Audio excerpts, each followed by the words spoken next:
কেউ সদুপদেশ দেয় না, কিন্তু কুমন্তব্য করতেও তো পিছনে একবারও চিন্তাও করে না, সামনে ঝটাপট নিজের মতো নিজে বলে ফেলা যায়। মোটা হয়ে গেলে অনেক অনেক রকম কথা বলে না, যারা একটু হেলদি তারা জানে সব একা খেয়ে ফেলে, বাড়ির কাউকে খেতে দেয় না, গাড়ি উল্টে যাবে, নানান রকম হাস্যকর মন্তব্য সবাই সবার সামনে করে, কিন্তু কেউ কি উপায় বলে যে এইভাবে করো, এইভাবে মেনটেন করো? এখানে কিন্তু আমাদের এটা সকালবেলা মর্নিং সেশনের একটা ভিডিও, বেলি এক্সারসাইজ হচ্ছিল। বেলি এক্সারসাইজ হওয়ার পরে কিন্তু সাথে সাথে আমি একটু যে এক্সারসাইজ করলাম সেটা একটু তোমাদের সাথে তুলে ধরলাম।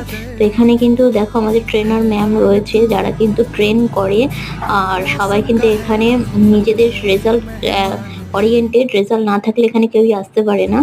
তো এখানে আমার সাথে আরো বহু মানুষ আছে, আমরা অনেকেই একসাথে একত্রিত হই। ভালো লাগলে পাশে থেকো, চ্যানেলটিকে সাবস্ক্রাইব করে একটা লাইক করে সবাই পাশে থেকো। আশা করি অনেক নতুন নতুন ইনফরমেশন পাবে। আর খাবার দাবার সঠিক না করলে কখনোই ওজন কমে